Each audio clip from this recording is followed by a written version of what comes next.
YouTube. Oke teman-teman, kembali lagi dengan channel Ibu Gunung. Oke, jadi di pertemuan kita kali ini ya, di sesi video kita kali ini, kita akan membahas tentang yang namanya persiapan dan kesempatan. Oke, jadi ini masuk ke dalam topik gusur mindset ya. Jadi gusur mindset dan topiknya adalah persiapan dan kesempatan. Oke.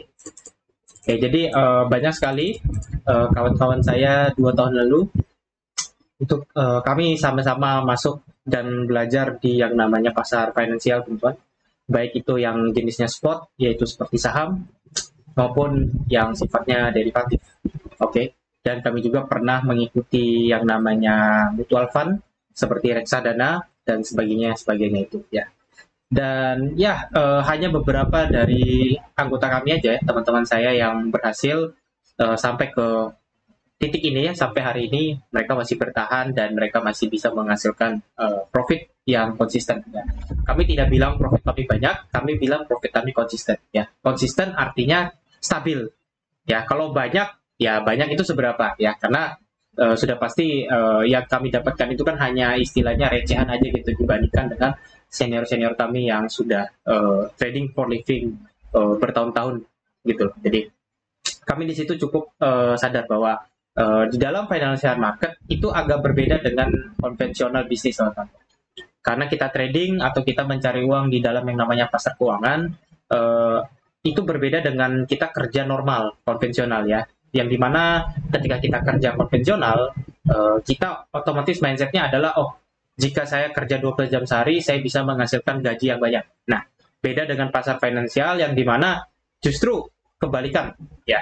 Semakin kita kerjanya lama, semakin kita terjebak, gitu. Semakin kita frustasi, semakin kita memiliki yang namanya istilahnya less self control. Jadi kita punya pengendalian diri biasanya itu sudah sulit dikontrol kalau kita udah terlalu lama di market ya. Jadi mungkin stres aja gitu karena mungkin mengalami kerugian gitu, ketidakpastian dan sebagainya.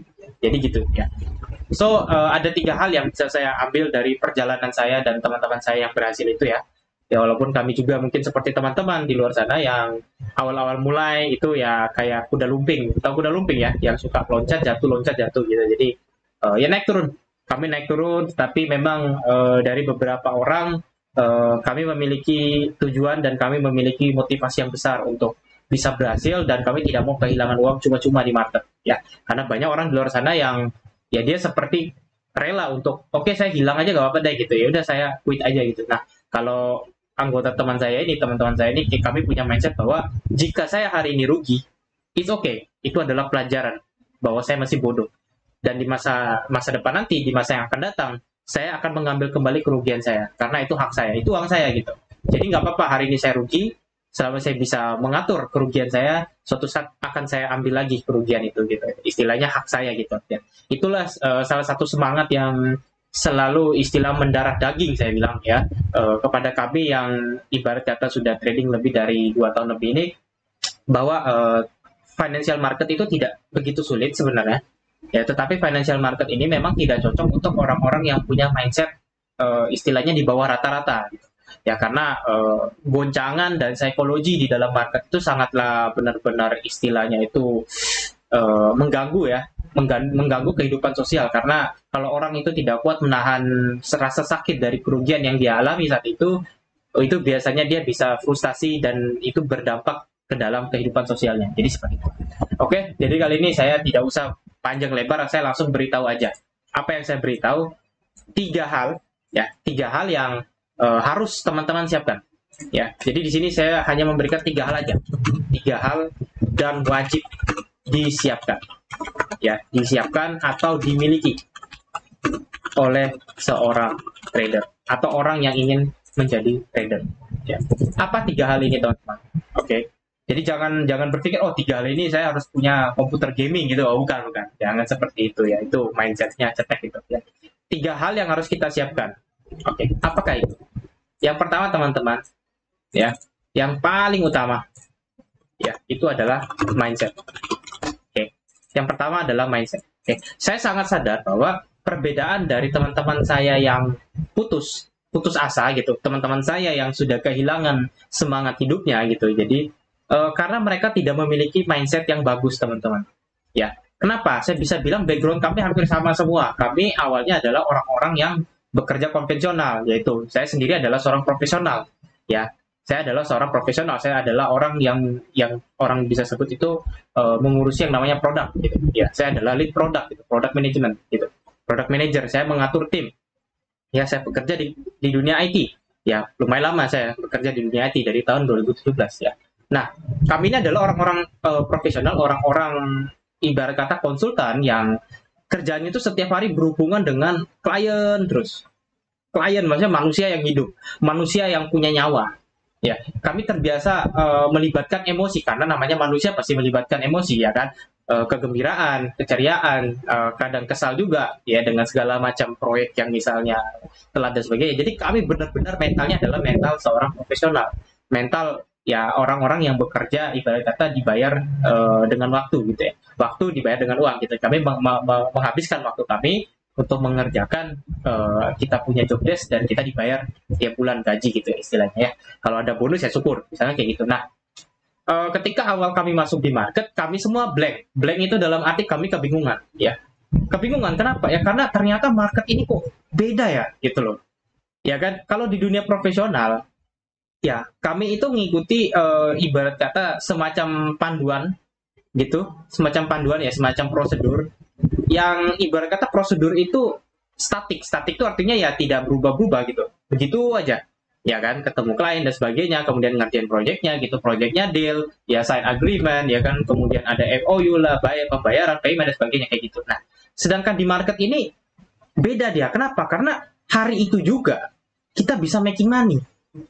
Kaget kami di situ karena kami merasa bahwa wah, easy money gitu loh, easy money, wow, gitu loh. Sedangkan kami saat kami bekerja bahwa wah, untuk mendapatkan misalnya $1.000 kami harus kerja sebulan 30 hari. Nah, saat kami masuk ke market kami melihat bahwa wah, $1.000 ini bisa dibuat dalam 1 hari, ternyata mengerikan sekali gitu ya. Mengerikan dalam artian kalau saya bilang kata gila nanti saya kena masalah lagi. Maksudnya ini sangat-sangat crazy gitu. Maksudnya gitu. Crazy itu dalam arti ya kayak gimana ya? Kayak wah banget gitu loh. Kok ada gitu. Nah, ya saking kami antusias ya saat itu. Tapi saat kami sudah menjalaninya ya sebulan, 2 bulan, apa yang terjadi? Hancur semua, rugi. Ya kan, rugi. Kenapa? Ternyata kami kira bahwa misalnya kami membeli buku ya. Ya, jadi saya beli buku itu di Gramet atau segala macam. Membeli buku teknikal. Kita praktekkan. Ya kan, sekali 2 kali kita benar. Akhirnya tapi apa? Kami ternyata nggak punya mindset. Kami nggak ngerti mindset yang benar seperti apa. Ya kami tahu itu ya kayak kita kerja konvensional. Ya udah ikut buku panduan. Ya caranya seperti ini ya udah pasti terima gaji. Ternyata di market kami dihancurin, kami dibabat. Dibabat tuh dalam arti kayak dicincang gitu loh. Ya, kami punya psikologi ini bukan lagi dihancurin. Itu sudah kayak mesin press, tahu mesin press teman-teman. Ya, jadi mesin yang buat padatin besi atau baja itu loh. Jadi kayak ditumbuk gitu loh. Nah, ditekan. Jadi psikologinya ternyata wah, saya bilang ini bukan easy money ternyata. Ya, ini malah lebih tough gitu loh. Lebih sulit dibanding kita kerja biasa gitu. Aku pikirnya seperti itu saat itu. Ya, dan ternyata apa? Ya, kami memutuskan untuk pembenahan mindset. Kami nggak bisa nge-push. Kenapa ya? Kalau kita paksa terus habis semua duit gaji. Ya kan, logiknya kayak gitu. Nah, akhirnya kami belajar mindset. Ya, nah dari beberapa orang ini ternyata hanya beberapa orang yang ibarat kata punya mindset yang jauh lebih besar ke depannya. Ya, jadi dia tidak punya rasa ragu gitu. Nah, jadi yang saya pelajari pertama adalah trading ini bukan soal uang ternyata. Ya, trading bukan soal uang. Teman-teman mungkin ada yang nggak setuju. It's okay, I don't care juga ya kan. Saya bilang kenapa trading bukan soal uang. Kenapa? Karena seberapa besar uang yang kita punya bisa hilang. Ya, seberapa besar uang yang kita punya bisa hilang ternyata. Jadi bukan soal uang. Ya, kalau kita bilang soal uang, ini orang yang punya modal banyak dia nggak bakal kalah katanya. Oh, ternyata apa? Boncos juga. Banyak teman-teman saya juga main miliaran juga habis juga gitu loh. Ya kan? Jadi ternyata bukan soal uang, bukan soal uang gitu. Ya. Akhirnya kita pelajari lagi, kita belajar mindset, kita belajar psikologi trading, kita baca buku orang-orang yang udah menjadi trader legend gitu ya. Saya baca Jesse Livermore, saya baca Dr. Alexander Ebder, ya kan, baca Mark Minervini, Ya banyak saya baca itu ya. Saya baca punyanya si Bulkowski, saya baca punyanya si William O'Neill dan segala macam itu orang-orang trader-trader hebat itu. Tapi kami mengambil kesimpulan, ya dari banyaknya buku, dari banyaknya literasi yang saya baca, ya dan teman-teman saya yang mungkin sudah putus asa itu sudah nggak mau baca lagi karena sudah dia merasa saya nggak cocok, exit aja, dan dia sudah kehilangan uang di situ kan. Tetapi saat itu saya berkata ke dalam diri saya sendiri seperti ini, bahwa jika saya tidak mencobanya hari ini, ya maka kenapa saya coba kemarin? Kenapa kemarin saya terjun? Kalau hari ini saya nggak mau nyoba. Jadi analoginya seperti ini sudah basah, terus kamu bilang saya nggak mau basah, padahal kita sudah basah kayak gitu loh. Ya mandi aja sekalian gitu loh. Analoginya saya waktu itu. Ya, jadi saya merasa kemarin itu saya sudah masukin kaki saya 2 di dalam bak air. Nah, saya sudah basah kuyup. Terus saya bilang saya nggak mau mandi. Ya nanggung, mending mandi sekalian, basah sekalian. Airnya udah gitu, nyemplung aja. Ya saya ibarat kata di situ saya bilang dalam hati saya bahwa oke, jika hidup ini hanya sekali atau kematian itu hanya satu kali, tidak ada salahnya saya nyoba. Ya, sekalipun saya harus menghabiskan waktu saya bertahun-tahun untuk belajar dan mengerti apa itu trading. Gitu loh. Saya berkata dalam diri saya. Kenapa? Karena saya punya satu harapan di situ. Harapannya adalah jika saya hari ini bisa kehilangan $100, maka ada kemungkinan saya bisa mendapatkan $100. Gitu loh. Jadi logiknya saya balik. Gitu loh. Jadi mindsetnya di situ sudah tertumbuh. Mindset apa? Mindset pemenang. Ya. Win is win. Mindset pemenang. Mindset si warrior, mindset si orang yang nggak mau kalah, mindset orang yang nggak menyerah, gitu loh. Ya, akhirnya kita belajar dan kita mengambil banyak kesimpulan dari banyaknya buku yang kita baca. Satu-satunya cara untuk menang, satu-satunya cara untuk bertahan di dalam dunia trading adalah pengendalian emosi ternyata. Wah, segampang itu. Saya ketawa sendiri. Ya, saya ketawa sendiri saat itu, saat saya memahaminya bahwa, oh iya, ternyata satu-satunya hal yang bisa membuat kita profitable dan bertahan hanyalah pengendalian emosi. Ya, yaitu adalah self-control. Gitu loh, atau self awareness ya gitu, pengendalian emosi ya. Ternyata ini yang bisa membuat kita survive, membuat kita bertahan ya. Itu dari mindset ya. Dan mindset lagi yang sangat-sangat saya sukai sampai hari ini adalah yang pertama adalah kamu akan kehilangan uang ya sebelum kamu mendapatkan uang ya. Itu adalah salah satu mindset saya sebagai trader yang saya ingat sampai hari ini ya. Jadi kalau saya tulis di sini adalah kamu akan kehilangan uang ya baru mendapatkan. Artinya apa? Artinya resiko itu di depan. Ya, kehilangan uang di sini konotasinya adalah the risk. Ya, the risk, dan baru mendapatkannya istilahnya di the reward. Nah, dan untuk mendapatkannya kita nggak tahu 1 kali lipat, 2 kali lipat, 3 kali lipat, nggak tahu. Gitu. Ini yang saya ingat. Jadi saat kita masuk ke dalam yang namanya pasar keuangan, pasar finansial, mau itu derivatif maupun spotnya ya, kita selalu ingat bahwa kita itu sebenarnya saat kita masuk pertama kali itu sudah punya resiko. Ya, dan pembahasan tentang resiko ini panjang, nanti akan saya bahas pada seri yang lain ya. Nah, kita kebanyakan pemula itu kan melihatnya reward. Oh, saya deposit 10 juta bakal jadi 20 nih. Padahal harusnya dia tanya, ya kan, resiko kehilanganmu berapa? Oh, kehilangannya 5 juta. Siap nggak kamu hilang 5 juta kalau dapatnya 20? Misalnya kayak gitu. Ya kan? Ternyata dia nggak siap. Dia hilang 5 juta, dia stres, nggak tidur seminggu. Akhirnya apa? Ya kan? Dia nggak makan, dia nggak tidur, dia nggak ngapa-ngapain. Akhirnya sakit sebulan mati. Ya, itu sering terjadi ya gitu. Nah, kenapa? Ya karena dia itu taruh harapannya di depan. Ya, tetapi resikonya di belakang. Dia nggak ngeliat resiko. Akhirnya setelah dia jalani, hasilnya tidak sesuai gitu. Kayak seperti teman-teman itu makan kue tapi pahit. Kelihatannya gula-gula manis. Pas teman-teman makan, pahit. Kesal dong, kuenya dibuang. Gitu. Tapi karena ini uang, dampak ke dalam psikologis kita, wah, parah. Gitu ya. Jadi itu 2 hal yang istilahnya mindset yang bisa saya share untuk sesi kali ini ya. Jadi yang pertama adalah kita harus punya pengendalian risiko kalau kita mau survive. Dan yang kedua adalah prinsip bahwa kamu akan kehilangan uang lebih dahulu, baru kamu mendapatkannya. Itu jadi resiko itu pasti di depan. Tinggal kita atur resikonya seperti apa, gitu loh. Baru rewardnya seperti apa. Itu aja sebenarnya yang saya jalani sehingga saya bisa survive. Dan setiap saya melihat trader-trader pemula itu yang quit, yang frustasi dan sebagainya, saya ketawa karena saya melihat diri saya seperti itu dulu. Gitu. Saat saya masih bodoh banget, saya tidak paham gitu. Dan ternyata ya trading itu bukan soal uang, gitu. Karena uang itu sudah pasti kamu dapatkan, tapi bukan soal uang. Kamu kontrol kamu punya emosional, kamu kontrol kamu punya resiko, kamu gunakan yang namanya itu logika, jangan gunakan emosi, kamu pasti akan mendapatkan gitu ya. Jadi tahapannya tuh ada. Jadi ada 4 tahapan teman-teman untuk seorang trader itu konsisten. Nah, itu kita akan bahas di seri berikutnya nanti ya, seri yang lain, oke? Nah, yang kedua apa? Setelah mindset. Oke.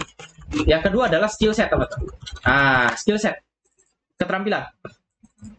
Ya. Nah, jadi pada saat kita waktu itu sudah belajar tentang yang namanya mindset segala macam. Nah, saya sadar bahwa ternyata mindset doang nggak bisa nih. Gitu. Mindset itu adalah seperti kita punya defense. Jadi kalau kita perang, ya, mindset itu adalah seperti kita punya tameng, kita punya armor, baju baja, baju besi. Gitu loh. Nah, tetapi kita harus punya skill set. Skill set itu apa? Skill set itu pedangnya kita. Ya, kita punya pedang, kita punya weapon. Ya, gitu loh. Bagaimana caranya kita bisa menang dalam perang kalau kita nggak punya weapon? Kita bertahan terus. Ya kan? Padahal ada satu quote kan, bahwa bertahan itu jauh lebih sulit daripada menyerang. Gitu. Karena bertahan itu kamu akan menerima luka. Kayak gitu loh. Jadi, akhirnya kita meningkatkan skill set kita itu dengan belajar yang namanya teknik. Gitu. Ya, analisis. Ya, nah itu saya pelajari itu ya, saya belajar technical analysis tentang ya yang basic aja, dari yang tradisional, support resistance, ya fractal structure, harga itu sendiri, ya kan, bentuk-bentuk chart, ya kan, saya pelajari teori harga, saya pelajari teori hipotesis market, hipotesis pasar, saya belajar bagaimana melihat istilahnya itu pergerakan harga jangka panjang seperti apa, long termnya, short termnya, saya pelajari semua.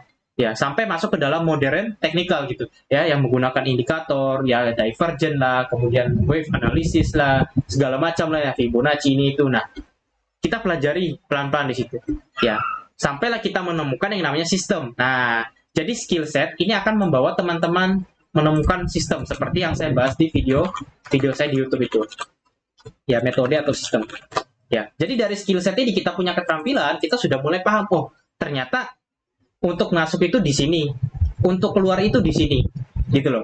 Exit itu di sini, batasan risiko di sini, target itu di sini. Cara analisa itu seperti ini, seperti ini, seperti ini. Nah, ya. Jadi itu skill set. Nah, pertanyaannya apakah skill set itu harus yang wah banget, yang canggih banget? Enggak. Justru saya dulu ibarat kata belajar banyak sekali metode. Sampai saya sendiri ngomong sama diri saya, belajar metode itu apa sih gunanya? Saya bilang, kalau gunanya kita adalah making money, ya nggak usah belajar semuanya gitu loh. Akhirnya di situ saya stop untuk belajar metode-metode yang terlalu banyak gitu. Karena saya merasa bahwa kalau kita terlalu banyak belajar metode, kita lama-lama takutnya apa? Nggak ada hasil. Gitu loh. Semua dicampur nanti gitu loh. Kayak orang makan, teman-teman. Kayak orang makan ya. Makan seperti masuk ke nasi padang, ke warung padang.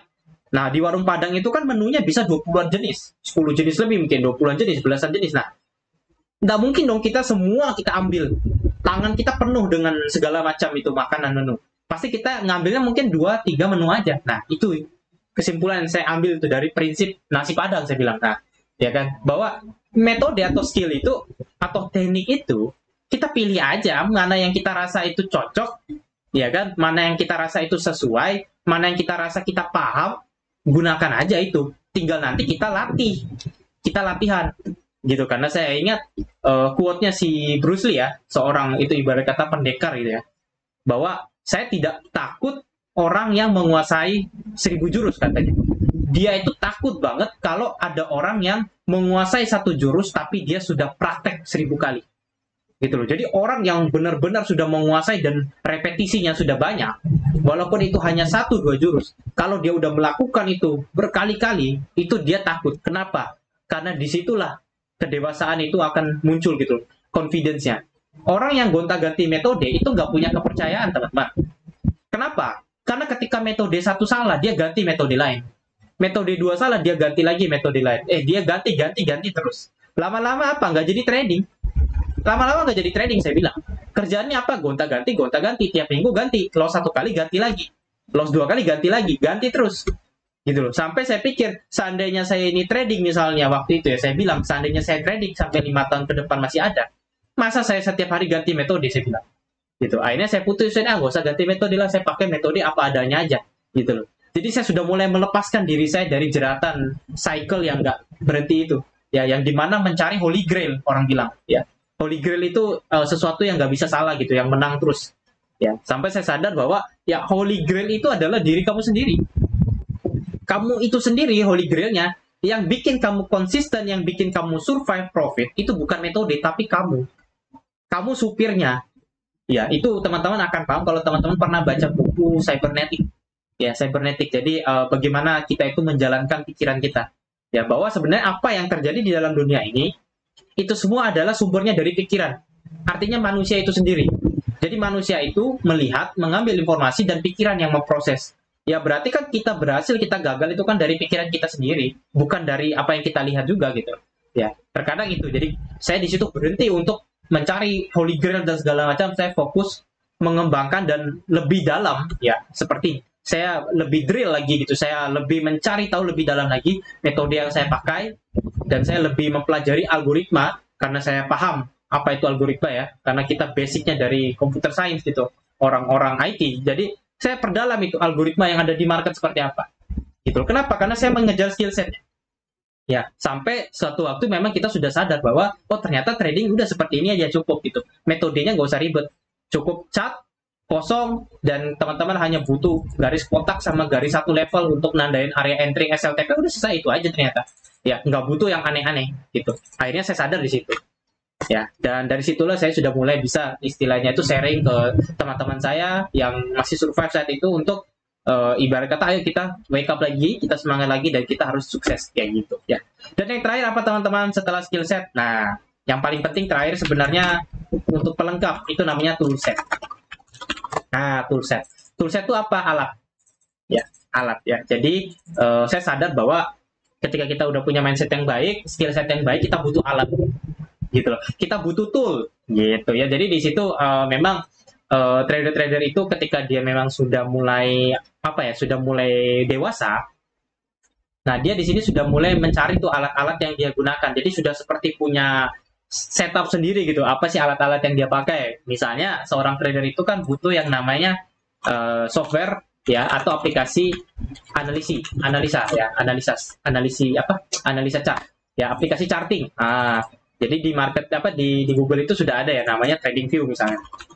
Nah, sebenarnya masih banyak sih, ya, nggak harus TradingView, ada banyak ya. Contoh, ini udah punya TradingView, kemudian mungkin si trader ini butuh aplikasi untuk mengatur yang namanya risk management gitu. Jadi aplikasi risk management.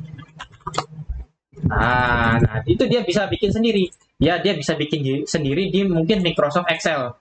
Ya, mungkin di Microsoft Excel bisa. Ataupun dia bisa memakai aplikasi di internet, ya, aplikasi berbayar misalnya, aplikasi premium. Gitu. Tapi kalau saya biasanya pakai Excel aja gitu, saya catat sendiri aja gitu. Ya, kemudian banyak hal lah seperti journaling ya. Gitu loh, seperti ada aplikasi untuk journaling. Nah, ini kita pakai PowerPoint aja gitu. Ya, atau kita screenshot manual, kita coret-coret manual bisa gitu. Jadi banyak sih sebenarnya tool-tool itu seperti kita untuk menganalisa tren besar dan segala macam. Nah, itu kan sudah ada situsnya semua, teman-teman. Ya, sudah ada situsnya semua. Misalnya yang populer lumayan sekarang itu yang orang pakai untuk jualan itu adalah currency meter, teman-teman ya. Jadi CSM ya, CSM itu adalah currency strength meter. Ya, jadi untuk melihat kekuatan dari suatu currency atau whatever itu. Ya, jadi itu biasanya ini digunakan orang-orang untuk jualan indikator apa segala macam. Padahal ini di internet udah banyak.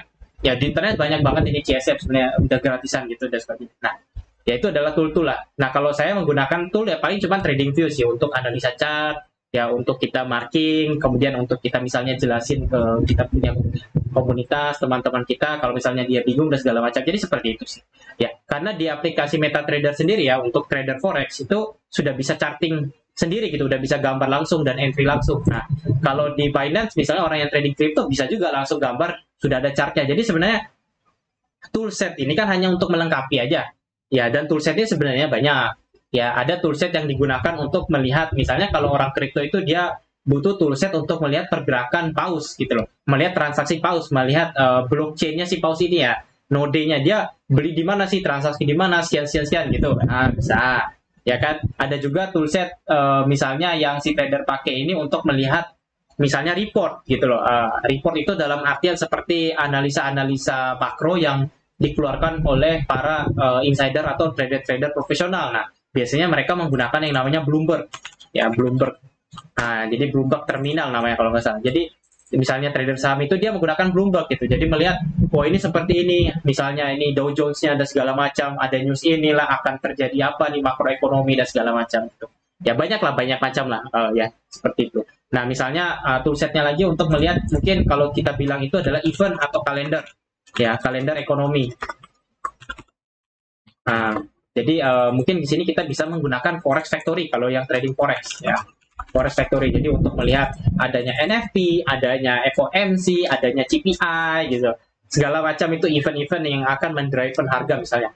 Ya itu adalah salah satu toolset lah. Ya kemudian kalau kita seorang trader yang ibarat kata full time atau profesional, ya kita butuh yang namanya komputer gitu ya. Kita butuh yang namanya komputer untuk kita trading, untuk kita analisa. Karena nggak mungkin, ibarat kata saya bilang, kalau ditanya apakah saya trading menggunakan HP, enggak. Saya tidak suka trading itu melihat HP itu nggak suka. Ya saya pasti lihat komputer. Kenapa? Karena trading itu kita butuh gambaran besar teman-teman. Ya kita butuh view yang besar. Kalau di HP itu kan kecil view-nya, nggak kelihatan kadang. Di kiri ada apa, di kanan ada apa. Kita susah melihatnya kan. Yang kita lihat tiba-tiba, oh tiba-tiba ini turun. Ya misalnya seperti ini kalau di HP. Ini tiba-tiba turun kelihatannya. Padahal kalau kita zoom, nggak.